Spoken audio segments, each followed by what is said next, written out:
Welcome back to Tech Tangents, your favorite STEM podcast, and today we are Going to be talking about balancing engagement and ethics in social media algorithms.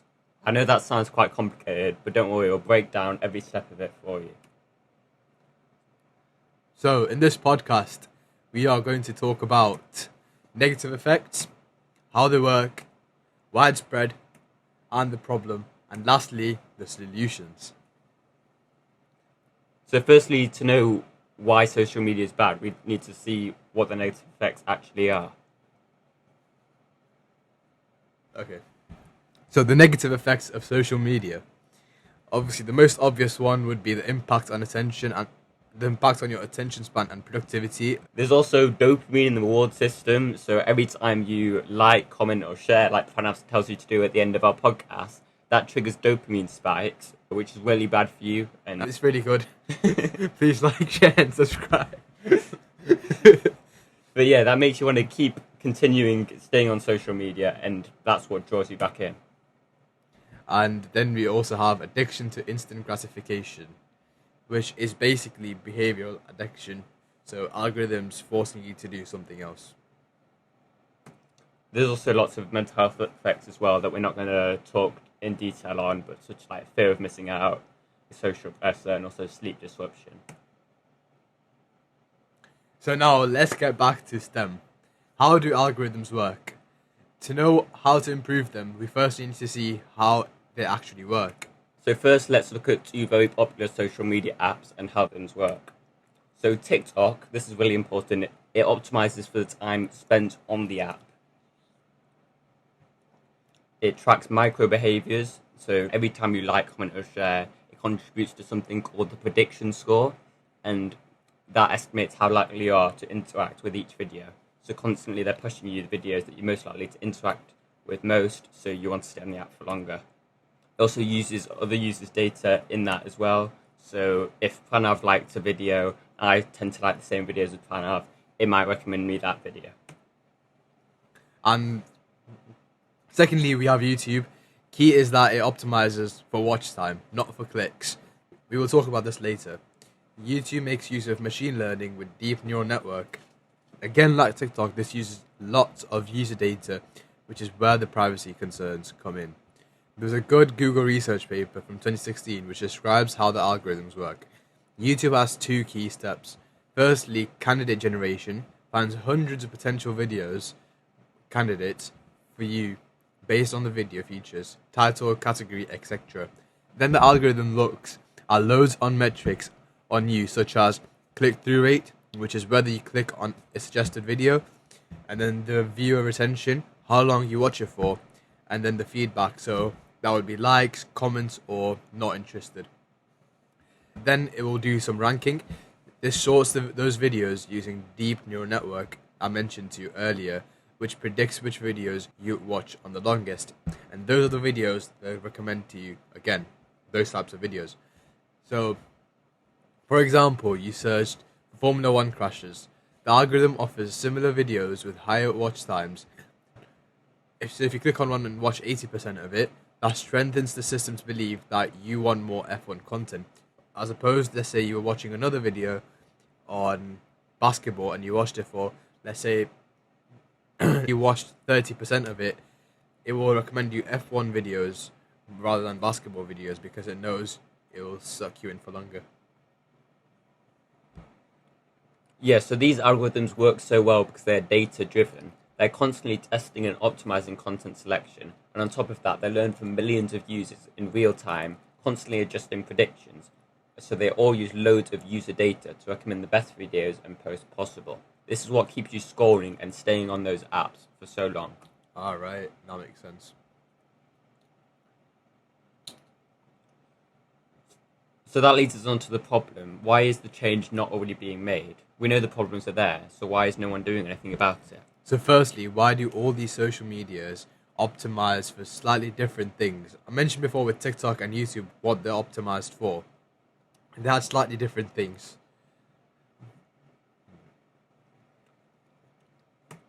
So there's loads of different forms of social media, but as Pranav said, they optimize for different things.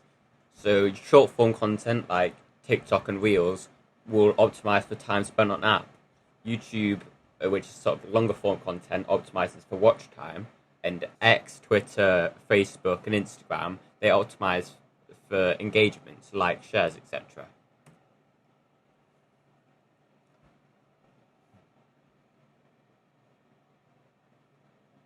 So short form content optimizes for time spent on the app. So more time on the app will mean more chances to show ads, so more money for the companies.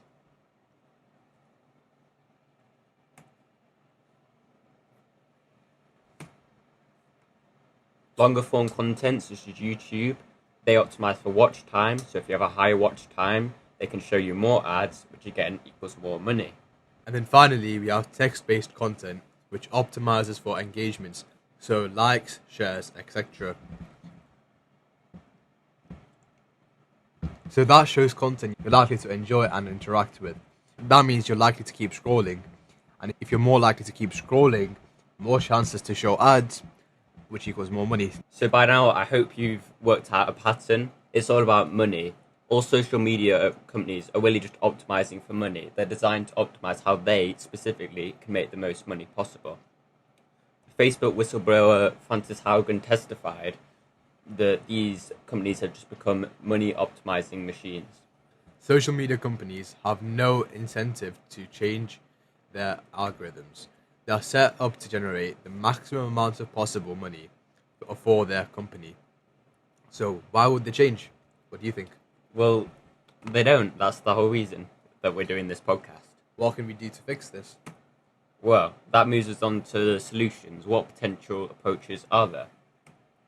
Firstly, there's voluntary reform. What about sort of the goodwill approach, hoping that companies will change on their own?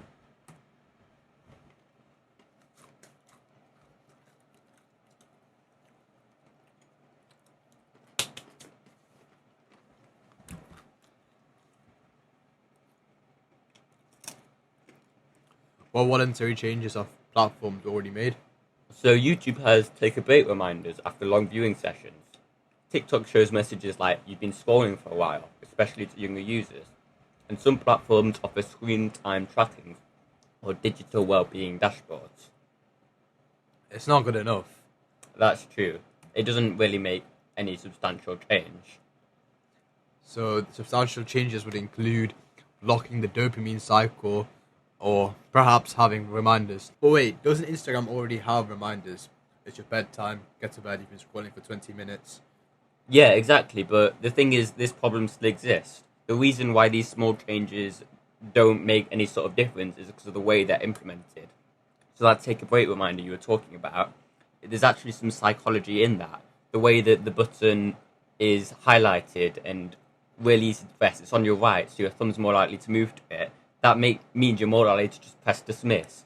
So while it does show something and sort of look like they're doing something, really it doesn't make any sort of change. Thinking about it, I've never got off the app. Exactly. The problem still exists. Voluntary reform doesn't combat the problem. So as we said, voluntary reform, it does show some progress, but we can't rely on the goodwill approach alone because the platform's main goal is still money at the end of the day. So what other potential approaches are there then? So we can't rely on companies to make changes themselves, as they're still driven to money. But we have other solutions which can include incentive-based pressure.